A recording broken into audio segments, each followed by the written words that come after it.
Expansion is a given. It's just going to happen. You don't have to know any of this. You can mix it up and launch the rockets and never line up with it if you don't feel like it or if you don't figure out how.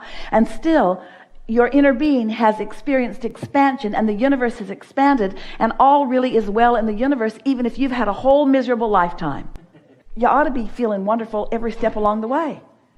You ought to be feeling wonderful when you step outside of your alignment. You ought to be feeling wonderful about your negative emotion, really is what we're saying. You ought to be happy that you are in an environment where you are experiencing expansion. You ought to be happy about step one experience. Step one means ask, which means contrast is causing that clarity of what you're asking for. Oh, wait, this is step one. Step one always comes before step two and step three. Why am I mad at myself that I'm having a step one experience? Why am I mad at myself? Why am I not allowing myself to be who I was born to be, someone who comes to new awarenesses of what I want? Do I want to stifle my growth? No, and good thing, because I can't stop it anyway.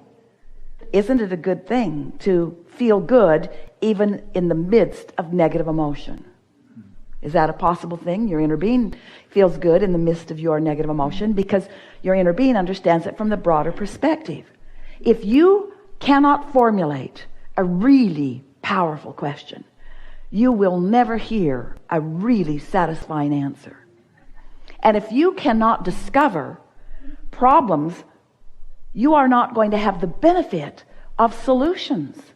It's all part of the process, you see. So once you get all of that into perspective, then you can be in the middle of something that you can't figure out, knowing that the answers are there, and then it's a treasure hunt. Not a problem-solving mission, it's a treasure hunt. You're seeking the treasure of the solution. That may be the best description of what your human experience is all about. You wanted the joy of seeking the treasure of the solutions to the problems that you would discover. Because the problems that you discover, even the problems that you create, even the problems that the source within you sometimes helps you to create. Hear that? That was very interesting, wasn't it? Well, if expansion is what we are all about, and joyful expansion is what we are all about, don't you love learning?